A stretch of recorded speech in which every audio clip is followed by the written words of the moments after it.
Olá, seja muito bem-vindo ao curso Fundamentos da Fé. Eu sou o pastor André Dantas e essa é a aula de número 23. Hoje nós vamos falar sobre a certeza da graça e da salvação, que é o conteúdo do capítulo 18 da Confissão de Fé de Westminster. Se essa é a sua primeira aula, seja muito bem-vindo aqui. Eu oro ao Senhor que te traga mais vezes e você assista também o restante do curso. Esse curso ele foi pensado aos novos membros da Igreja Presbiteriana do Brasil, pessoas que estão aí interessadas em fazer a profissão de fé, o batismo e desejam conhecer os nossos símbolos de fé, o que nós acreditamos enquanto igreja, como nós sistematizamos a palavra de Deus, como organizamos o entendimento dela, e também um pouco da história da igreja ao longo dos séculos, a história da igreja aqui no Brasil, a história da igreja reformada e os documentos, né? Documentos importantes, que são documentos, os nossos símbolos de fé, credos e confissões. Então, se você quiser estender um pouco o que é passado aqui no vídeo, você também pode participar do ambiente virtual lá no Classroom. Eu vou abrir aqui uma nova câmera. Vou tirar essa câmera pequena. Opa, beleza. E aqui no Classroom, que você pode pegar o convite, né? Esse aqui é o código para você participar da turma. Aqui em atividades você encontra material para cada uma das aulas que são ministradas. A aula de hoje, o conteúdo já está aqui. Tem um espaço para você tirar suas dúvidas, para você fazer perguntas sobre a aula que aconteceu, e aí na aula seguinte eu vou tentar responder as suas dúvidas que forem colocadas aqui, nesse ambiente específico. No apêndice eu coloco textos e links que são interessantes. Eu coloco aqui um link que é o espaço da FIDES Reformata, que é um documento produzido, um recurso produzido pelo Centro Presbiteriano de Pós-Graduação Andrew Jumper. A cada ano eles publicam alguns volumes, desde 96 eles têm feito isso. E a aula de hoje, por exemplo, ela tem um arquivo que está aqui no volume 3, 2 de 1998, que é publicado pelo reverendo, foi publicado pelo reverendo Paulo Anglada. Aqui, esse é o texto que ele publicou. O reverendo Paulo Anglada já faleceu há alguns anos, mas esse documento aqui é bem interessante de ler e ele é relacionado ao tema da aula de hoje. Convido vocês a clicarem no link e estender o seu aprendizado sobre o conteúdo de hoje. Tem também links. Eu coloco aqui um link do reverendo Rudival, que é um amigo querido, que fala sobre o capítulo 18 também. E tem um vídeo breve de 14 minutos do reverendo Nicodemos, que é bem interessante, convido vocês também a assistirem.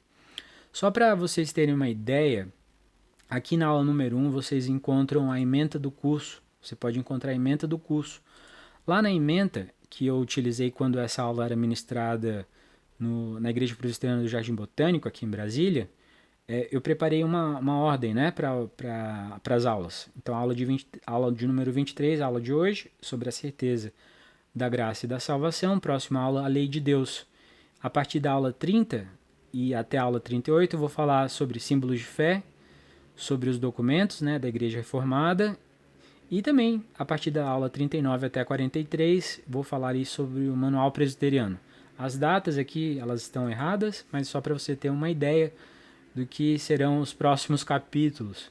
Bom, gente, com isso dito, vamos à aula de hoje. O barulho de fundo é aquele barulho da vizinhança. Então, cachorro latindo, carro passando, motoboy, é o que temos aí para hoje, viu, gente? Então, vamos à palavra de Deus. Vamos começar com o texto que está ali em 1 João 5, a partir do versículo 6. Eu vou ler o texto para vocês. Antes da gente ir para a confissão, vamos para a palavra de Deus primeiro, porque entendemos que a palavra de Deus é sempre muito mais importante que a confissão. A confissão, ela é passível de erro, a palavra de Deus não. Então, 1 João 5, a partir do versículo 6, diz assim aqui a versão NAA. Este é aquele que veio por meio de água e sangue, Jesus Cristo. Ele não veio somente com a água, mas com a água e com o sangue. E o Espírito é o que dá testemunho, porque o Espírito é a verdade. Pois há três que dão testemunho: o Espírito, a água e o sangue, e os três são unânimes num só propósito. Se aceitamos o testemunho dos homens, o testemunho de Deus é maior. Este é o testemunho de Deus que ele dá a respeito do seu Filho. E aqui cai o assunto para nós estudarmos hoje. Aquele que crê no Filho de Deus tem nele esse testemunho.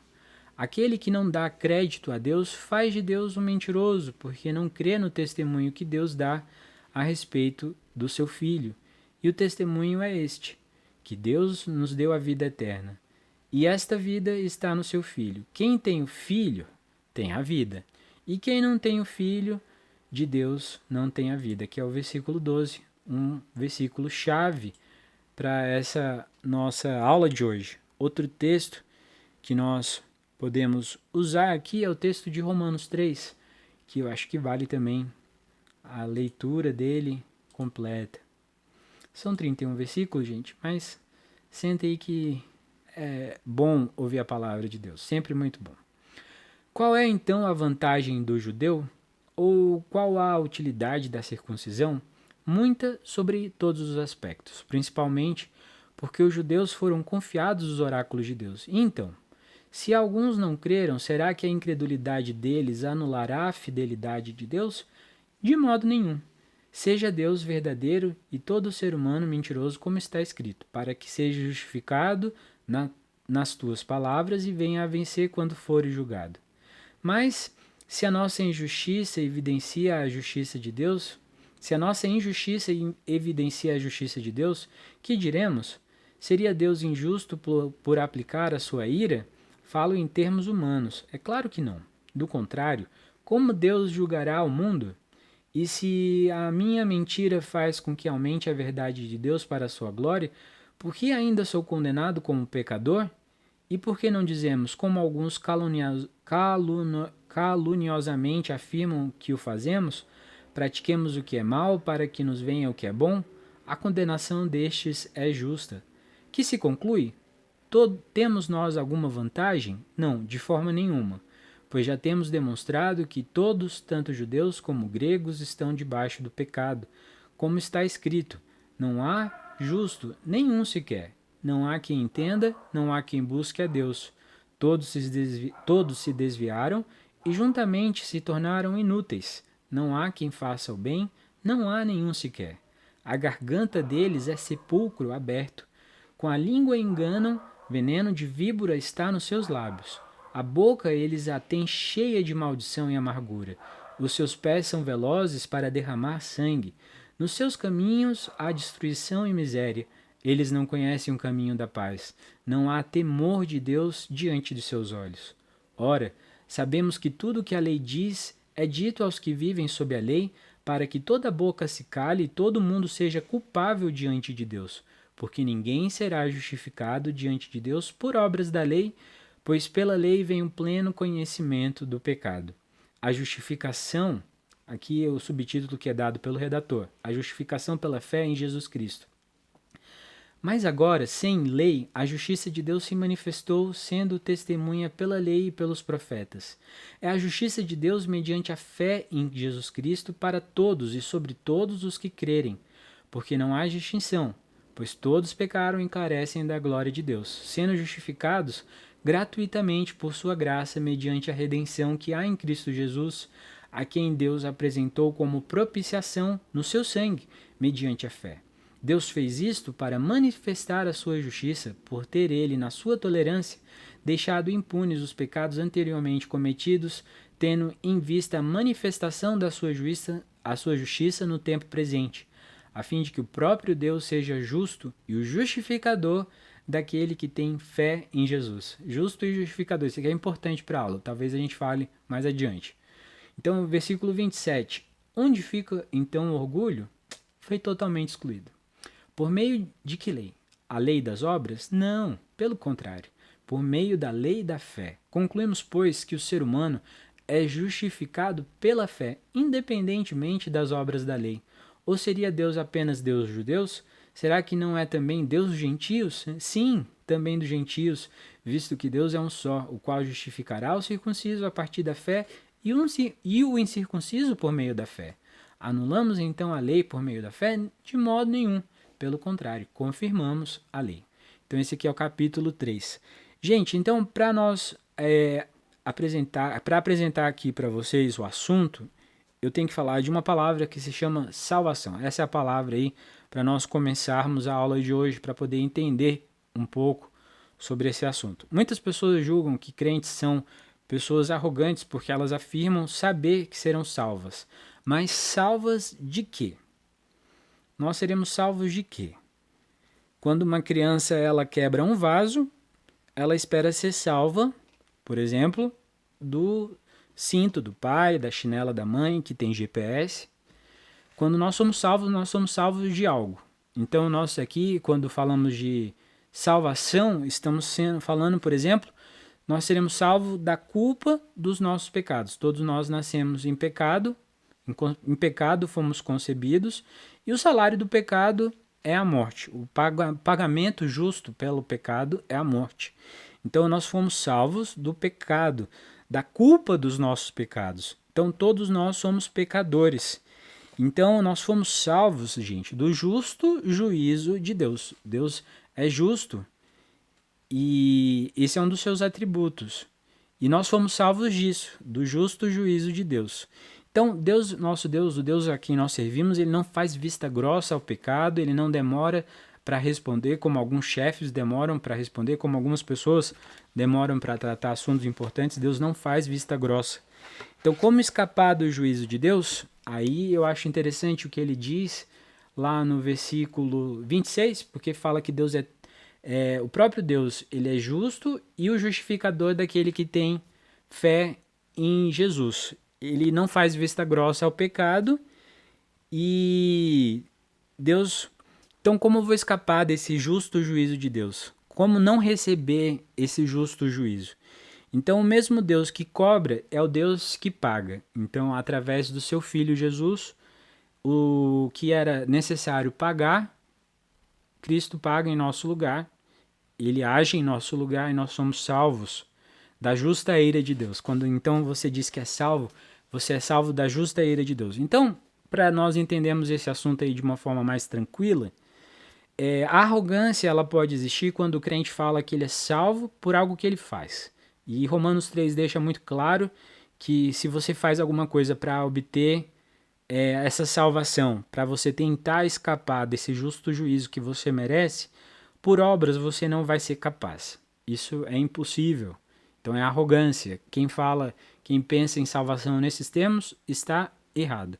Mas se você pensa em salvação como algo que é totalmente feito pelo nosso Deus, ele nos justifica, ele é justo e nos justifica, então você está entendendo aí pelo meio certo. Então você pode dizer que você sim é salvo, porque você crê em Cristo, você crê na obra completa de Jesus. Então eu creio que esse aí é um entendimento básico para nós partirmos para a confissão de fé de Westminster.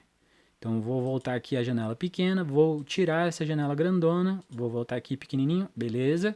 Vou sair da Bíblia e vou para a aula de hoje. Deixa eu só abrir aqui, gente. Tá um pouquinho confuso. Aê, muito bem. Vamos lá então, a sessão 1.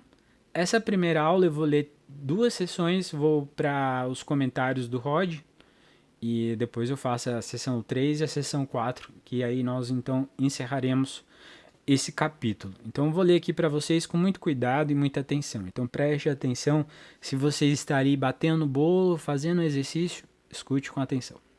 Diz assim a sessão número 1, não a palavra de Deus, diz a sessão número 1 do capítulo 18.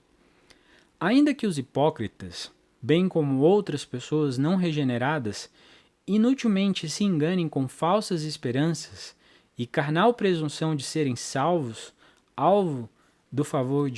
de serem alvos do favor divino e em estado de salvação, esperança esta que vai perecer, contudo, os que creem realmente no Senhor Jesus e o amam sinceramente, aqui é bom enfatizar, contudo, os que creem realmente no Senhor Jesus e o amam sinceramente, envidando todo o esforço por andar em toda sã consciência diante dele, podem ainda nesta vida estar plenamente certos de que estão em estado de graça, na graça do Senhor Jesus, em favor de Deus, né?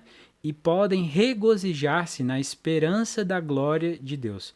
Esperança essa que jamais os envergonhará. Ninguém vai ficar frustrado. Ninguém vai chegar lá no final, vai morrer e falar assim, não era verdade. Então, essa esperança, ela é uma esperança que ela é 100% certa. Não é algo que você, por exemplo, eu espero que o Brasil ganhe a Copa do Mundo. Aí vai lá, o Brasil perde para a Croácia. Essa é uma esperança que você não tinha como esperança certa. Por mais que você torcesse aí pelos jogadores da nossa seleção. A esperança que nós temos na nossa salvação do juízo de Deus, essa salvação ela é certa porque Cristo foi plenamente bem sucedido no seu trabalho ali na cruz, nos redimindo e nos dando vida eterna. Então tenha isso aí em mente, tá?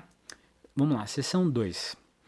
Essa certeza não é uma mera persuasão conjectural, intelectual e provável, fundada numa esperança que pode falhar, falível, mas uma infalível segurança de fé, fundada na divina verdade das promessas de salvação, na evidência interna daquelas graças nas quais essas promessas são feitas, no testemunho do Espírito de adoção, testificando com o nosso espírito de que somos filhos de Deus, sendo este Espírito o penhor de nossa herança por meio de quem somos selados para o dia da redenção. Então, o que essas sessões elas vão ensinar?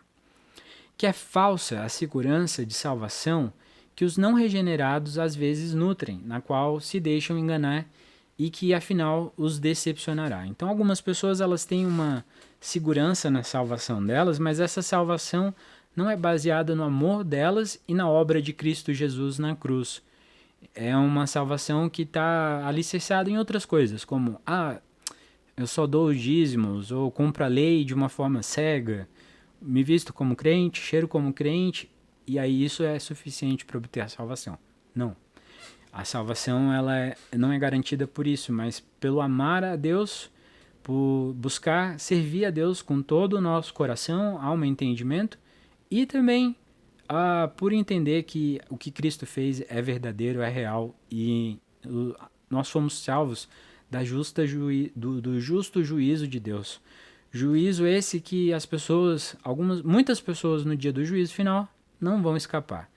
Esse juízo nós fomos salvos, tá bom? E aqui em segundo lugar diz assim, né, o Rod, existe em contrapartida uma segurança verdadeira, equivalente a uma certeza que ela é infalível. Não é infalível igual aos planos do Cebolinha, viu? Mas é uma certeza infalível, que é 100% certo que vai acontecer. Então, a qual os crentes sinceros podem nutrir quanto à sua própria salvação, a qual não os confundirá. Gente, é por isso que em enterros, eu já fiz muitos enterros ao longo desses 5 anos como pastor, mas isso é claro, por exemplo, quando você vai ao enterro de pessoas que não são crentes, pessoas que não confiam em Deus de verdade. O desespero toma conta geral de todo mundo, porque para essas pessoas cessou a existência daquela pessoa e não tem mais nada, e agora é só o caos e é só a tristeza. Para nós não. Essa certeza da salvação nos dá a segurança que após a morte física, no abrir e fechar de olhos, nós encontramos com o Pai. Então, diante de um câncer, diante de uma morte, diante de um assassinato, nós confiamos que o nosso Deus ele é poderoso. Então, ele está em controle de todas as coisas. Essa infalível segurança de fé, ela repousa, aí que divide em alguns pontos. Primeiro, sobre a divina verdade das promessas de salvação, que está na palavra de Deus.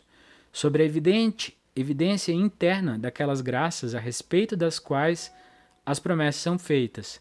Sobre o testemunho do Espírito de adoção, testificando com nossos espíritos de que somos filhos de Deus. Isso vai a cada vez mais acalentando o nosso coração, nos dando uma certeza no coração. O Espírito Santo nos dá cada dia mais certeza de que nós, então, somos salvos.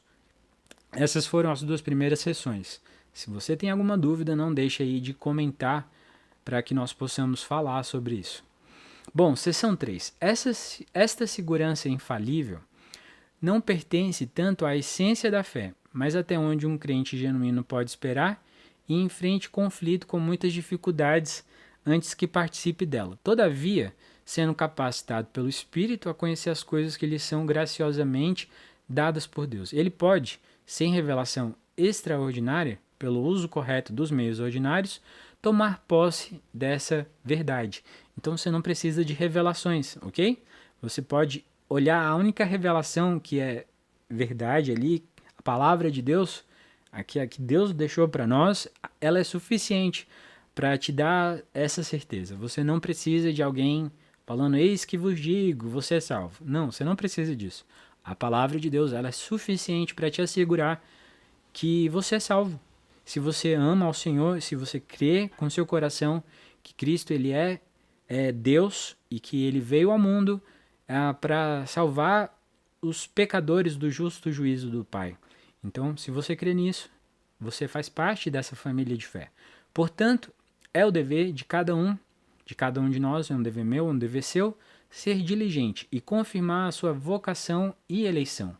Esse confirmar a nossa vocação e eleição é um esforço que nós temos para cada dia termos mais certeza, mas não para termos mais certeza, mas para cada dia nós estarmos mais perto do Pai.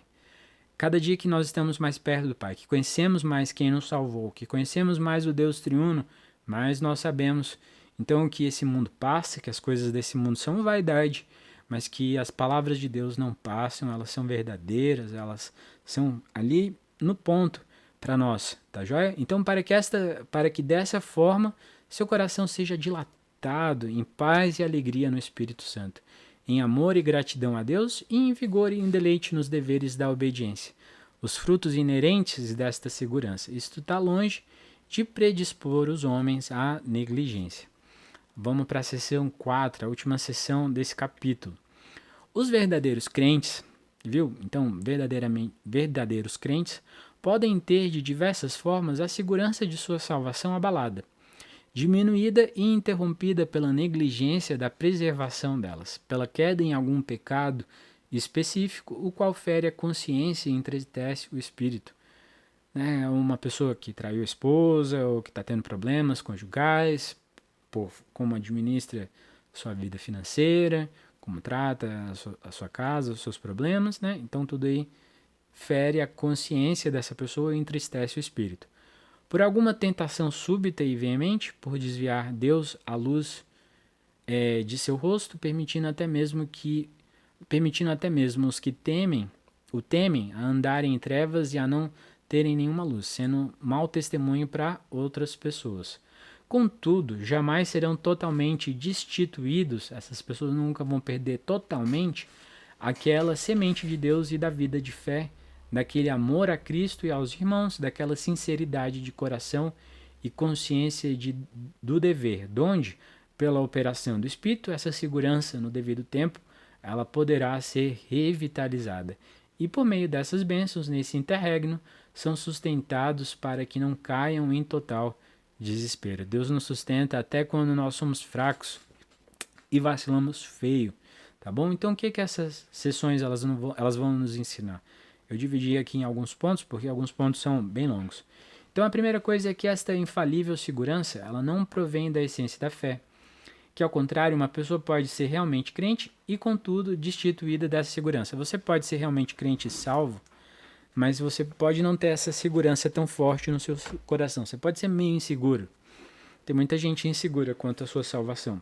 E essa insegurança, ela abate cada um de nós, pastores, mestres em teologia, em algum momento mais forte ou mais fraco. Tá bom? Então, essa infalível segurança, pelo pecado ainda a gente está aí propenso a ter alguns problemas no meio do caminho. 2. Que, sendo não obstante, como foi ensinado nas sessões precedentes, atingível nesta vida no pleno uso dos meios ordinários, sem qualquer revelação extraordinária, é consequentemente o dever de cada um envidar todo o esforço por confirmar sua vocação e eleição, porquanto esta segurança, em vez de predispor os homens à negligência, tendem propriamente a aumentar a paz e a alegria espiritual, o amor e a gratidão a Deus e o vigor e o deleite nas obras de obediência. Os verdadeiros crentes, depois de terem alcançado esta segurança, podem ter essa segurança abalada, diminuída e interrompida, mas nunca totalmente destruída ou destituída, né? As causas ou ocasiões para isso podem ser a negligência em preservar esta graça em pleno exercício, a queda em algum pecado específico, algumas tentações súbitas e veementes, e o fato de Deus desviar deles temporariamente a luz de seu rosto. Não obstante, visto que, como já ficou demonstrado no capítulo 17, a nenhum crente verdadeiro já se permitiu seja totalmente apostatado da graça, nunca foi totalmente abandonado sem qualquer sinal do favor divino, e a raiz da fé permanecendo nele, esta segurança no devido tempo é revigorada. Bom, vamos lá, gente. Vamos colocar isso de termos práticos. Algumas semanas, uma pessoa do convívio, do meu convívio, ela teve uma sobrinha que foi assassinada de uma forma muito bárbara e cruel. E ela contando tudo o que aconteceu, ela deu a entender que o rapaz que assassinou a sobrinha dela era um crente também. Ele conhecia a palavra de Deus e já tinha ouvido de Cristo. E aqui a gente tem um caso de assassinato, né? Que aos nossos olhos é severamente julgado, é justa a punição. Nós esperamos que essa pessoa seja presa, no caso ela foi, e que ela cumpra toda a prisão. Mas nós, por exemplo, temos um entendimento diferente, porque essa irmã, ela conhece tanto a palavra que a palavra dela é: eu oro a Deus para que, se essa pessoa ela é realmente um crente, verdadeiro crente, ela venha ao arrependimento e ela volte à palavra de Deus e Deus julgue essa pessoa, seja justo com ela pelo que ela fez, mas que traga ela ao arrependimento e ela volte à palavra. Isso de uma pessoa que tirou a vida de alguém que era muito próximo e amava essa pessoa. Então a gente precisa pensar aí sobre essas questões, como isso ocorre, né? É interessantíssimo esse entendimento. Bom, com isso dito, eu vou abrir aqui a minha tela novamente e vou ler para vocês os textos desse capítulo. Vamos lá, ó. Confissão de Fé de Westminster. Deixa eu ver. Não vai dar foco. Mas lá, capítulo 18, né? Nós já lemos as sessões, eu vou ler agora as referências bíblicas para nós terminarmos aí esse ciclo de aula de hoje. Deuteronômio 29, 19. Ninguém que, ouvindo as palavras desta maldição, se abençoe no seu íntimo, dizendo: terei paz, ainda que ande na perversidade de meu coração, para acrescentar a sede e a bebedice. Miqueias 3:11. Os seus cabeças dão as sentenças por suborno. Os seus sacerdotes ensinam por interesse e os seus profetas adivinham por dinheiro. E ainda se encostam ao Senhor, dizendo: não está o Senhor no meio de nós, nenhum mal nos sobrevirá.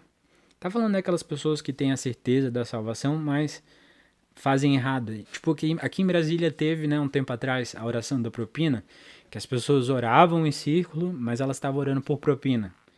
E essas pessoas, elas acham que vão garantir o favor divino. Vão garantir outra coisa, não o favor divino, não a graça divina, certo? João 8,41. Vós fazeis as obras de vosso pai, disseram-lhe eles. Nós não somos bastardos, temos um pai que é Deus. Mateus 8, 22 e 23. Replicou-lhe, porém, Jesus: segue-me e deixa os mortos o sepultar os seus próprios mortos. Então, entrando ele no barco, seus discípulos o seguiram. 1 João 2,3. Ora, sabemos que o temos conhecido por isso, se guardarmos os seus mandamentos. 1 João 5,13, que nós lemos, né? Hoje já começamos a aula com esse texto. Estas coisas vos escrevi a fim de saberdes que tendes a vida eterna, a vós outros que credes em o nome do Filho de Deus. Romanos 5,2. Por intermédio de quem obtivemos igualmente acesso pela fé a esta graça, na qual estamos firmes e gloriamo-nos na esperança da glória de Deus. Eu gosto muito desse texto. O pessoal que me acompanha aí desde a Igreja de Botânico sabe disso. 2 Timóteo 4, 7, 8. Combati o bom combate, completei a carreira, guardei a fé. Já agora, a coroa da justiça me está guardada, a qual o Senhor, reto juiz, me dará naquele dia, não somente a mim, mas também a todos quantos amam a sua vinda. Se você ama a vinda de Cristo, essa coroa também está aí guardada para você. Um texto interessante que eu convido você a ler todo o capítulo, é o texto de Hebreus 6. Aqui Hebreus 6, versículo 11, e depois 17 a 19.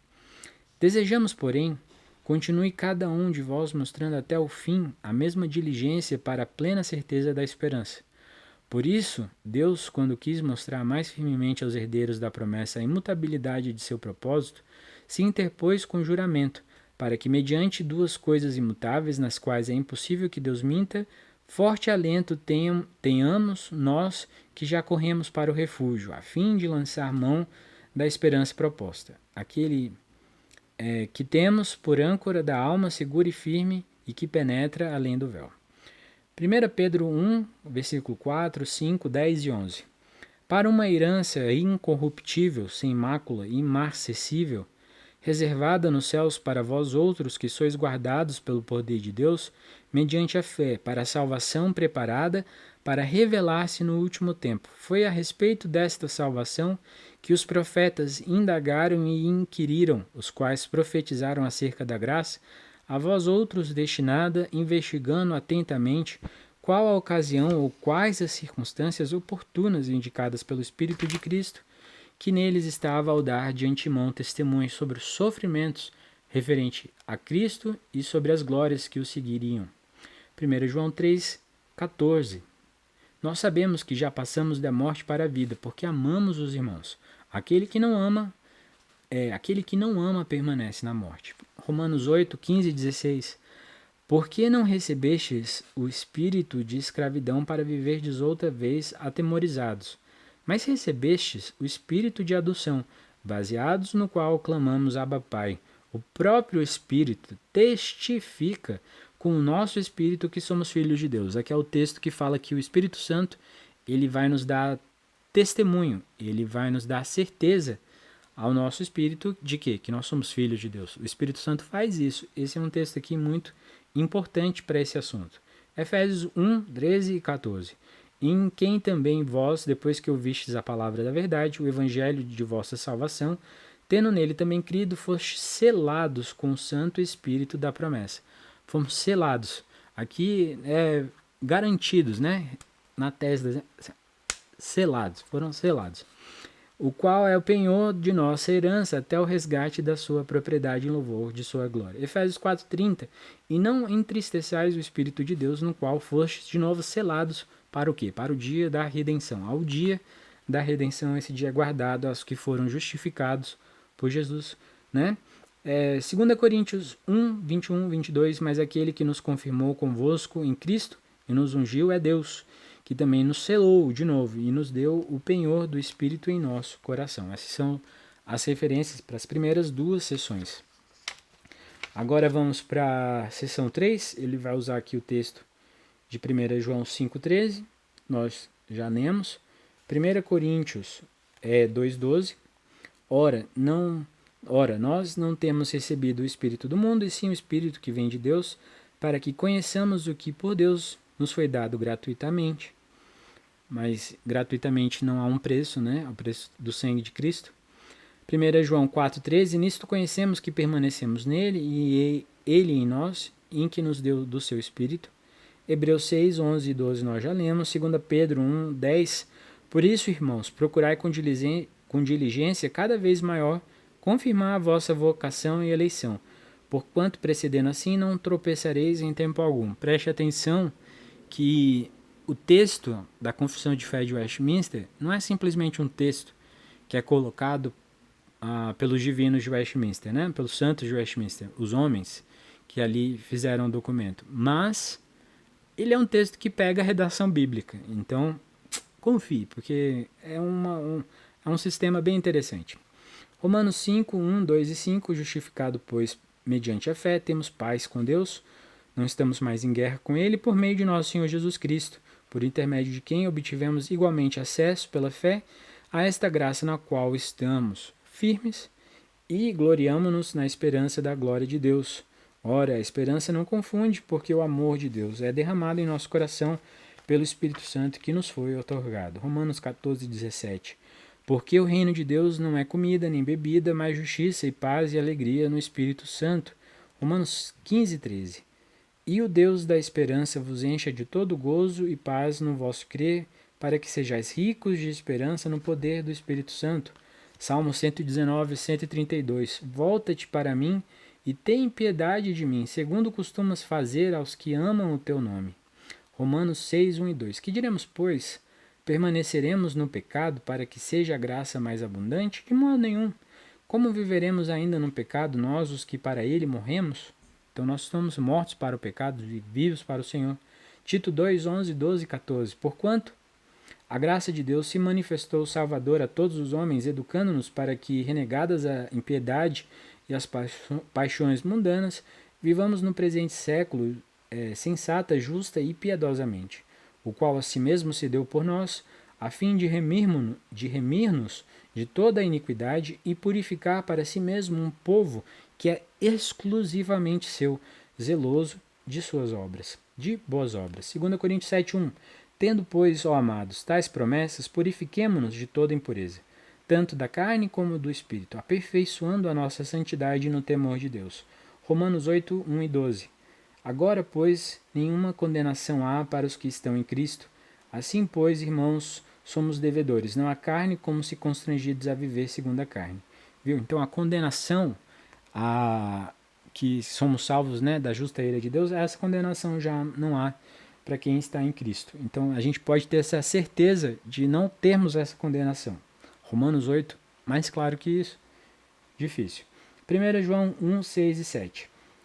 Se dissermos que mantemos comunhão com Ele e andarmos nas trevas, mentimos e não praticamos a verdade. Se, porém, andarmos na luz como Ele está na luz, mantemos comunhão uns com os outros, e o sangue de Jesus, seu Filho, nos purifica de todo o pecado. 1 João 3, 2 e 3. Amados, agora somos filhos de Deus e ainda não se manifestou o que haveremos de ser. Sabemos que, quando Ele se manifestar, seremos semelhantes a Ele, porque haveremos de vê-lo como Ele é. E a si mesmo se purifica todo o que nele tem esta esperança, assim como ele é puro. Aqui agora as últimas referências. Pouquinho, gente, estamos acabando. Aguenta aí. Salmos 51, 8, 12 e 14. Faze-me ouvir júbilo e alegria, para que exultem os ossos que esmagaste. Restitui-me a alegria da tua salvação e sustenta-me com um espírito voluntário. Livra-me dos crimes de sangue, ó Deus, Deus da minha salvação, e a minha língua exaltará a tua justiça. Efésios 4:30. E não entristeçais o Espírito de Deus, no qual fostes selados para o dia da redenção. Já lemos esse daqui, né? Salmo 77, 1 a 10. Eleva a Deus a minha voz e clamo. Eleva a Deus a minha voz para que me atenda. No dia da minha angústia procuro o Senhor. Erguem-me as minhas mãos durante a noite e não se cansam. A minha alma recusa consolar-se. Lembro-me de Deus e passo a gemer. Medito e me desfalece o espírito. Não me deixas pregar os olhos, tão perturbado estou que nem posso falar. Penso nos dias de outrora, trago à lembrança os anos de passados tempos. De noite indago o meu íntimo e o meu espírito perscruta. Rejeita o Senhor para sempre? Acaso não torna a ser propício? Cessou perpetuamente a sua graça? Caducou a sua promessa para todas as gerações? Esqueceu-se Deus de ser benigno? Ou na sua ira terá ele reprimido as suas misericórdias? Então disse eu, isto é a minha aflição. Mudou-se a destra do Altíssimo. Isto é a minha aflição, né? A dúvida. Nós nos colocamos em situações de dúvida, sim, muitas vezes. Essa certeza, essa dúvida, por causa do nosso pecado, sempre existe, mas Deus, ele é fiel à sua palavra. Salmo 31, 32. Eu disse na minha pressa. Olha, é bom, né, esse termo? Eu disse na minha pressa. A gente é muito apressado, gente, nós somos muito apressados. Eu disse na minha pressa. Estou excluído da tua presença. Muitas vezes nós dizemos isso, né? Não obstante, ouviste a minha súplice voz quando clamei por teu socorro. Esse é o nosso Deus, gente. 1 João 3,9. Todo aquele que é nascido de Deus não vive na prática do pecado, pois o que permanece nele é divina semente. Ora, esse não pode viver pecando porque é nascido de Deus. Lucas 22:32. Eu, porém, roguei a ti para que a tua fé não desfaleça. Tu, pois, quando te converteres, fortalece os teus irmãos. Miqueias 7, de 7 a 9. Eu, porém, olharei para o Senhor, esperarei no Deus da minha salvação. O meu Deus me ouvirá. Ó inimiga minha, não te alegres a meu respeito. Ainda que eu tenha caído, levantar-me-ei. Se morar nas trevas, o Senhor será a minha luz. Sofrerei a ira do Senhor, porque pequei contra ele, Deus é justo, até que julgue a minha causa. Deus vai julgar a nossa causa, e ele julgou. E execute o meu direito, ele me tirará para a luz. Através de Cristo, né? E eu verei a sua justiça. Através de Cristo, nós vemos a justiça e somos beneficiados por ela. Louvado seja o nome do Senhor. Jeremias 32:40. Farei com eles aliança eterna, segundo a qual não deixarei de lhes fazer o bem. E porei o meu temor no seu coração para que nunca se apartem de mim. 2 Coríntios 4, de 8 a 10. Em tudo somos atribulados, porém não angustiados. Perplexos, porém não desanimados. Perseguidos, porém não desamparados. Abatidos, porém não destruídos. Levando sempre no corpo o morrer de Jesus, para que também a sua vida se manifeste em nosso corpo. Quando nós levamos no corpo o morrer de Jesus, a sua vida ela se manifesta em nós e a certeza da salvação que com ele nós estaremos pela eternidade, ela vai existir no nosso coração. Nós muitas vezes somos atormentados por essas dúvidas.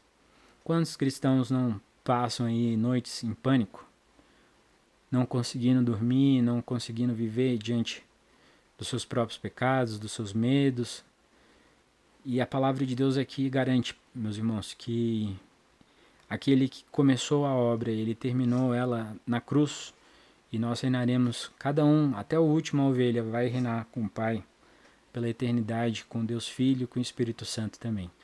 Então, descansemos nisso, durma uma boa noite hoje, descanse no Senhor, aproveite esse restante aí de feriado, de Natal. Lembre-se que celebramos o nascimento daquele, o momento que o Verbo vem ao mundo para nos salvar. Ele se limita, se coloca na forma humana, né, limitada, espaço, porque nosso Deus é infinito. Isso é o que eu encontrei na internet sobre ele se... A Siri estava aqui falando, tentando participar da aula. Acidente acontece, viu, gente? Mas lembrem-se que Cristo, ele é o nosso Salvador. Ele é o melhor presente que você poderia desejar esse Natal. Contente-se com o melhor de todos os presentes. Não se contente com pouca coisa. Viu? Deus te abençoe. Uma ótima semana. E se Ele permitir, nos veremos ainda na próxima aula. Eu creio que ainda esse ano, né? Dia 30, talvez aí tem mais conteúdo, tá bom? Um grande abraço, Deus abençoe e tchau. Tchau, tchau.